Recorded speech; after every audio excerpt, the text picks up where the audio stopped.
पुढे वळूयात.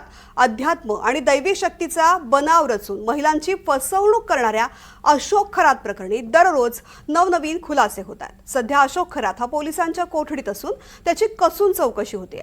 अशोक खरातच्या पोलीस कोठडीमधील चौकशीतून धक्कादायक माहिती समोर येते. नाशिक पोलिसांनी केलेल्या अटकेनंतर आता खरातनं तपासादरम्यान अजब दावे केले.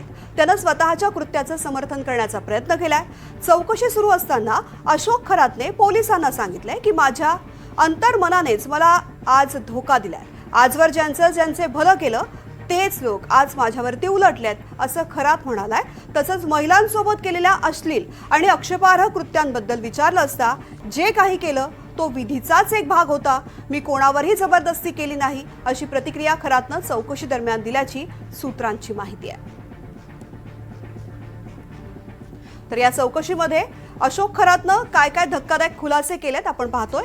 महिलांसोबत केलेलं कृत्य हा विधीचाच एक भाग होता असा दावा त्याने पोलिसांसमोर केलाय. मी कुणावरही जबरदस्ती केलेली नाहीये. माझ्या अंतर्मनाने मला धोका दिला असं तो म्हणतोय.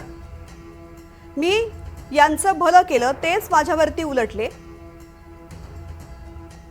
यापुढे मी फक्त माझ्या मेंदूचंच ऐकणार असं अशोक खरात म्हणतोय पोलिसांसमोर.